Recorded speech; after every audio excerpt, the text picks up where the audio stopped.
When one finally graduates to a full-size luxury sedan, he or she is expecting a certain collection of experiences.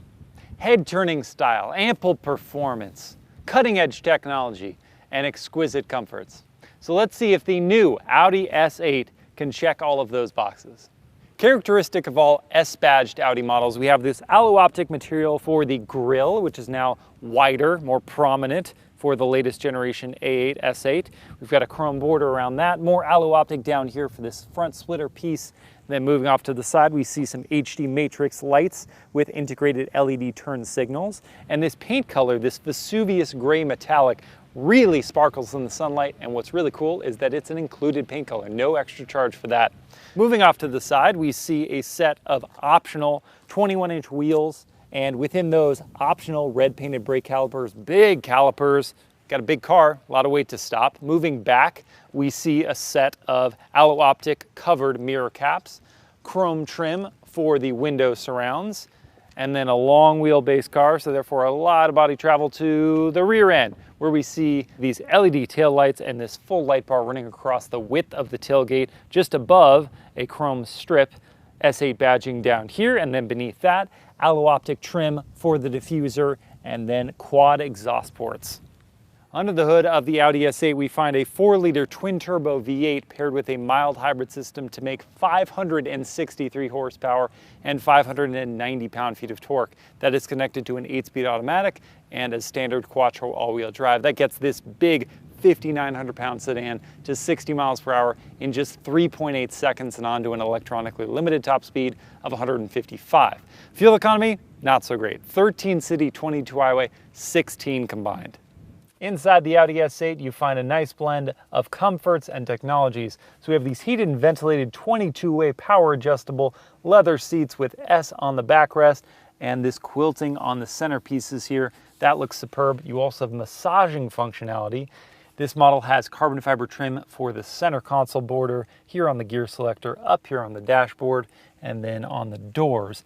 It also has the full leather package, so you get leather here on the airbag cover, the center of the steering wheel, leather down here on the center console, and up on the dashboard, all with a wonderful stitch pattern going on there.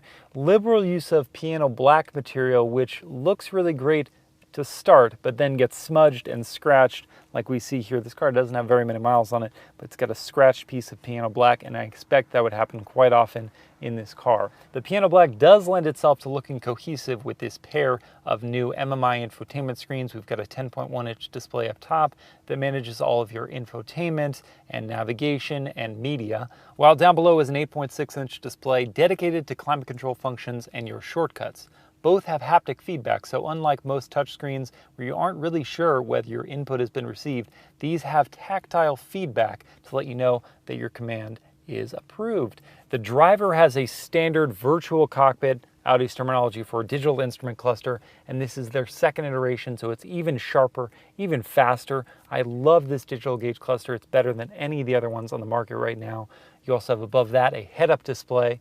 Driver assistance features, so many of them are standard, so you've got blind spot monitoring with rear cross traffic alerts, lane departure warning, auto emergency braking, and traffic sign recognition. But this one also has the driver assistance package on top of that, which adds things like lane keeping assist and full speed adaptive cruise control with traffic jam assist, so you can basically leave your hands off at low speeds on the highway. Last couple standard goodies in the car is a Bang & Olufsen 3D sound system with 17 speakers. You have this dual pane sunroof, not pano, because you've got the center bar separating it. And last but not least is quad zone climate control. So 2 zones up here, 2 zones back here. In the back of the Audi S8 is really where it's at, because as standard, it's a long wheelbase car. I have so much room to stretch out. That's my driving position at 6 feet tall. You can see it's really lounging back here, and these seats can recline. Press this button here, and we'll start to relax. You also have your Alcantara headliner, which feels and looks super soft. You have these rear sun blinds for each of the rear windows and one power blind at the back window. And this is the 5-seater configuration, but there is a 4-seater configuration with a permanent center console. If you want some of those same luxuries in the 5-seater, you can pull out this center console and reveal your remote. That's part of the rear seat comfort package. You can pull out and control some of the climate control functions and the MMI infotainment. As part of that rear seat comfort package, these seats are heated and ventilated and massaging. So no complaints there. Let's start with the comforts in the S8, and we have to begin with the adaptive air suspension in this car, which does a great job scanning the road ahead and knowing when to soften or stiffen or raise or lower the car. So I'm going over a pretty rough road here, and it feels perfectly pleasant.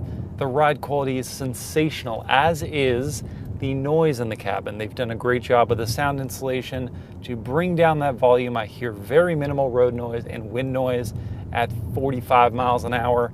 And again, this is just cruising comfort. This isn't just a limousine though. You have that 4-liter V8 and 563 horsepower, meaning you can do things like this. Oh my gosh. Wow. The way it picks up speed is insane. So much power and so smooth how it does it though. And I bet you it can take a corner too, so let's find out. Put it into dynamic mode, which means that it will add some resistance to the wheel. Oh, very flat. Very flat. You cannot feel the weight of the car at all. They did a great job tuning this car from an engineering standpoint. Smooth and effortless through the corners. I wouldn't necessarily want to take it to a racetrack, but for all the applications you're going to see on a daily basis, the S8 does beautifully from a performance standpoint.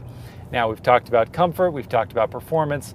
What about the competitors for this car? And there are a couple of them. You've got the BMW M760 xDrive i, the all-wheel drive version of that car. That starts at $158,000, so significantly more than the starting price of the S8, which is $130,000. But that car makes 600 horsepower to 0 to 60 in 3.6 seconds. If you don't want that, you want something more of the Mercedes-Benz varietal, there's the Mercedes-AMG S63, again starting higher than this, $152,000. But that makes 603 horsepower and gets to 60 in just 3.5 seconds. So both of those cars making significantly more power and getting to 60 faster, but they also start at a much higher price. This car at $148,000 as tested is still lower than the starting prices for those cars. So I think for what you get and the power that's there and the comforts and the style and the technology, the S8 really holds its own at the more affordable end of the full-size luxury sports sedan segment. And if you want to learn more about the Audi S8 or any of the competitors I mentioned, you can click the link in the description below or go to autobytel.com.